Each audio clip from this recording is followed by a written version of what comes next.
I love Dark Souls 2. The game is all around fun, and I'm sure I'm not the only one who thinks that. But the game can be too easy. So to fix that, I'm challenging myself to use random enemy drops only. Quick rule breakdown. 1. I can only use random enemy drops. 2. No 100% drops. 3. No summons. 4. No merchants. Lastly, my only exceptions are keys, the blacksmith, and the dull ember. Now, let's jump straight into this challenge.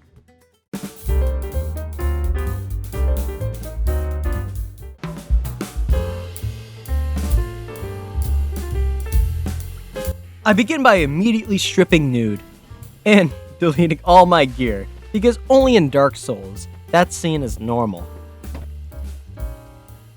What is your name? Talking to the old ladies, I bring back random from my first video on Dark Souls 1. It's the same challenge, so make sure to give that a watch after this. Anyway, I picked a deprived class in a gift of nothing. All people come here for the same reason. Majula. I'm sure everyone can agree that the first time arriving here and hearing that beautiful music was just a special moment for all of us. But enough about that. We're moving straight on to the Forest of the Fallen Giants, where I can actually get my first weapon of the run. I'm sure this will be easy because, unlike Dark Souls 1, the fists don't only do 2 damage. Damn! 3 kills in, and we're already getting our first drop. Let's hope it's a weapon. Nope! But still, seeing an item drop so quickly is quite encouraging for the future of this run.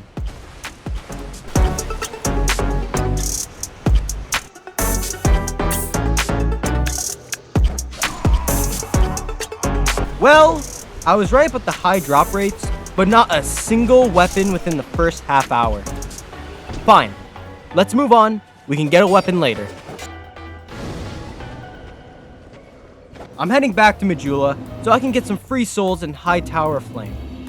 If you know, you know. If you don't, then I have no words for you. Killing Dragon Rider also unlocks Undead Refugee, which now allows me to get the 2 most important armor pieces of this run.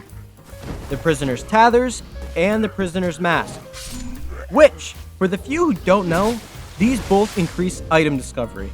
So maybe, now, I can get an actual weapon. Finally! A bandit knife.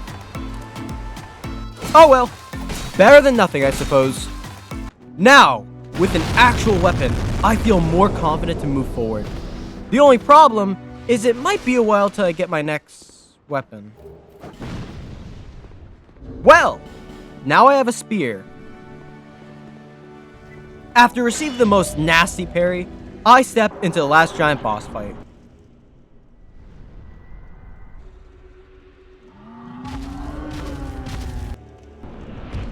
Now let's be honest, this boss is easy.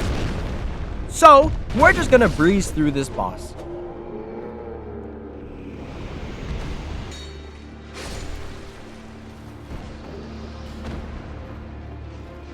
I'll cover that sword more later. For now, let me tell you about the Pursuer. Not having a shield sucks, since parrying him is easy. But, easy boss, still be easy.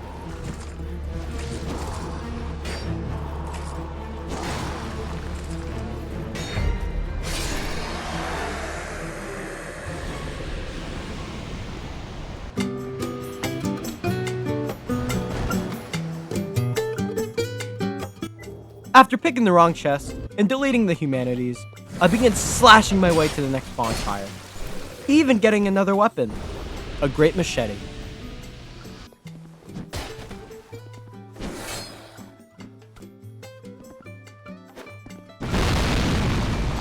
I decided it would be best to upgrade the Royal Greatsword a little, since for now, it'll be my main weapon. So, while I farm, let me tell you about this sword. The Royal Greatsword is absolutely fantastic. The moveset's great, the damage is nice, and the bleed effect makes it all the better. Returning to High Tower of Flame, I traverse down to No Man's Ward, because without a fragrant branch, I can't go through the ruined sentinels. So, hopefully, this isn't too hard. Fuck. What? If I don't dodge? Oh no! At this point, I felt it was too difficult having to deal with no health, and contemplated allowing humanity pickups. But then, I soon found out... Oh wait, skeletons. Turtle Knights! Okay, hold on. I'm lying, I'm going back. I'm not done yet.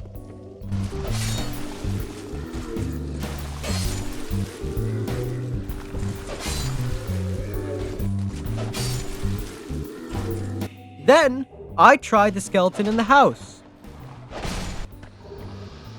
which is a guaranteed drop. But then, it hit me. Dogs drop humanities.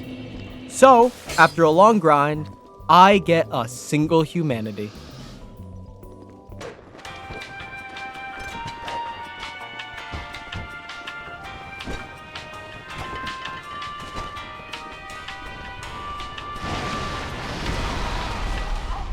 Now, the Flexile Sentry, even with the extra health, still causes a little bit of trouble on my first try, due to the rising water. However, on the second try, I played way more aggressively, and killed them way faster and easier.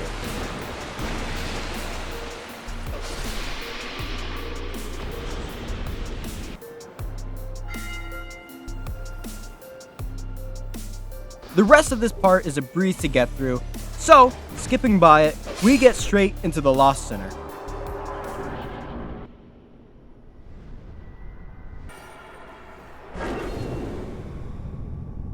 Not lighting the torches sucked, and dealing with the absurd hitboxes of this boss was even worse. But, even after many close calls, I do manage to beat her on the first try. Barely. After leveling up, I decide on going after the Big Mama Spider next. So, moving quickly past the surrounding area, I get straight into our next boss, Scorpion Lady.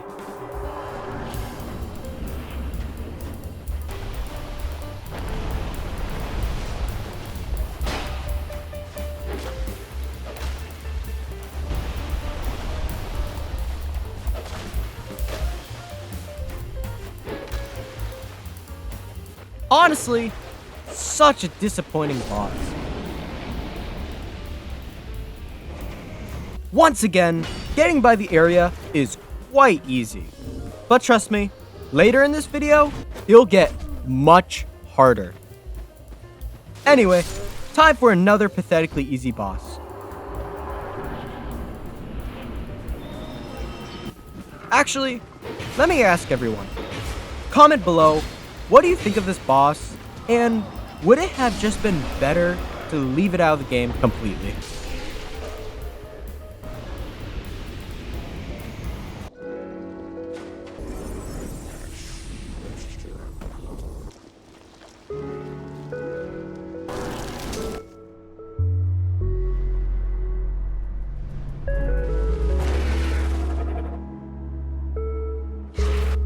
Now on to the Spider Mama.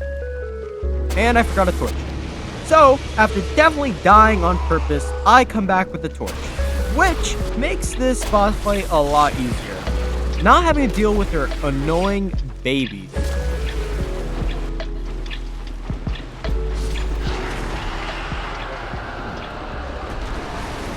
Moving along, we're heading back to the Undead Refugee. Personally, I find this part of the game the second most annoying path to the next main boss. Like, it is all annoying, starting with the Skeleton Lords. These three are pushovers. Their minion skeletons are also pushovers, as long as you don't get surrounded by them. I'm sure you, the viewer, won't mind if we skip this next part and just go straight to the next two bosses.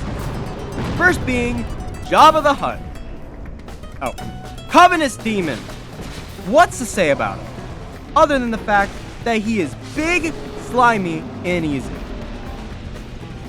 Now, Mytha was a little tougher with her rare magic attacks and semi-hard hits. She made me lean forward in my chair. But, once again, my sword slices right through her.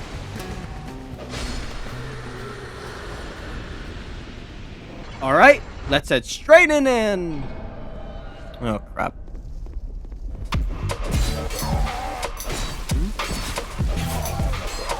Alright. I'm parrying!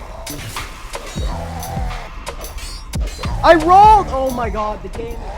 well, I guess it's finally time to upgrade. So, once again grinding for Titanite shards, I bring my sword up to +4. Surely that'll be enough.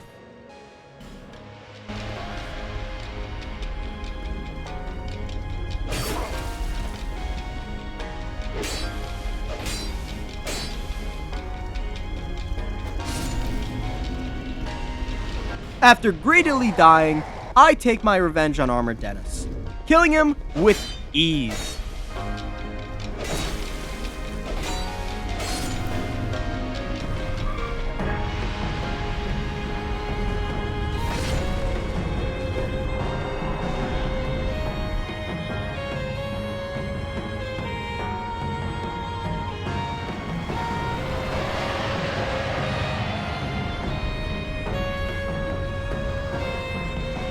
I'm sure we all know the strat. Hide behind the wall, pop out occasionally, and do that until you win. Last but not least, going down to the gutter. Going down to the rat zone. The rat boss is simple and easy, since, well, they're just rats.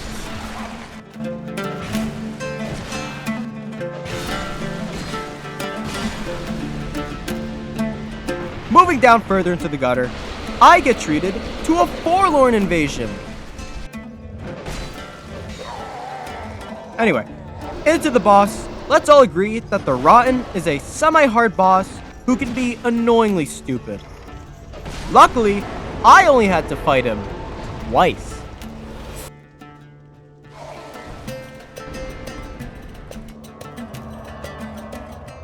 Congratulations if you made it this far. You're basically halfway through, and for that, you should like and subscribe. Now, everything before this was slightly annoying or too easy. But very soon, I run into a brick wall, so stick around. So we've made it. Drangleic Castle, midway through. I died because of that, are you serious? After killing the Nameless Usurper, we get straight into the Twin Dragon Rider boss fight. This may be an unpopular opinion, but I actually kinda like this boss. Do I think it's good? No. But I can find it fun when treating it like a mini-boss. At this point, I've been on a roll, rolling past enemies and bosses alike. Surely, the Mira Knight will be no different, right?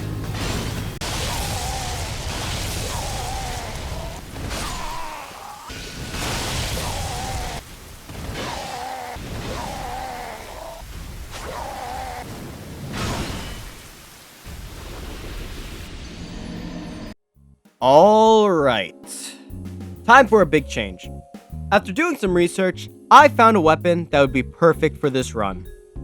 That being the Mastodon Halbert. This Halbert scales with strength and is a massive upgrade to damage. Surely, that will be enough to make this boss easy.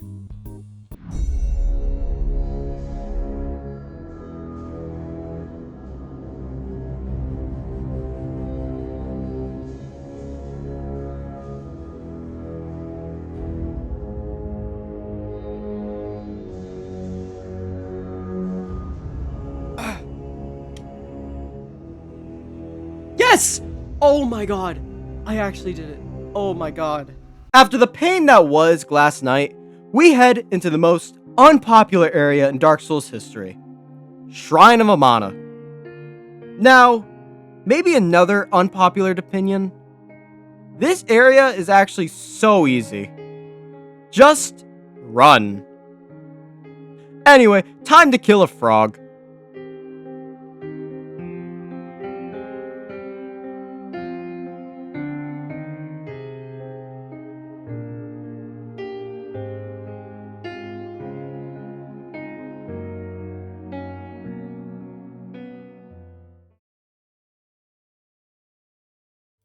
Now on to the next area. Stepping in, I get invaded by Osama bin Laden? Okay. I like the not-so-secret bonfire, and once again get the pleasure of Forlorn, who I absolutely murdered. Outmaneuvered, outplayed, outmurdered.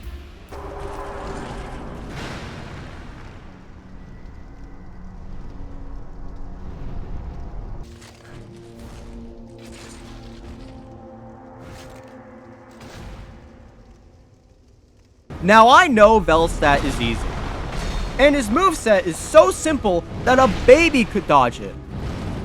But I like this boss, because for how easy he is, he also adds a simple challenge.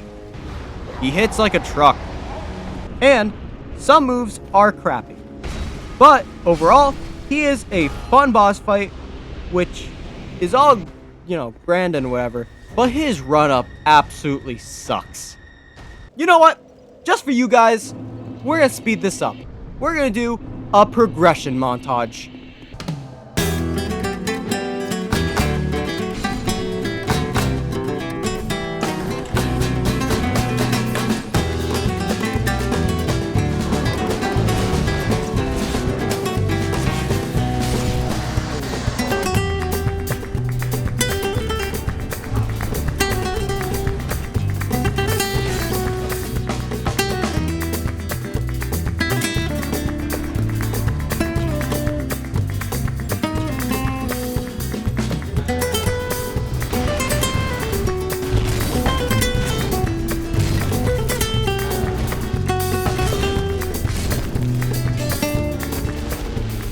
Alright, this is it.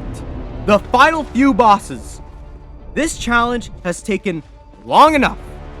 Let's just breeze through this and overcome it. I rolled for no. Alright. That's fucking. Oh my god, I fuck. I'm dead. Okay. It kind of works.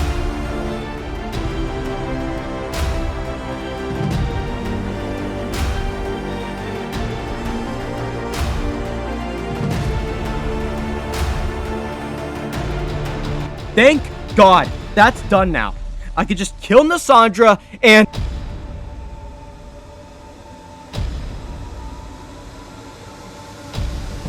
There's no... Oh my...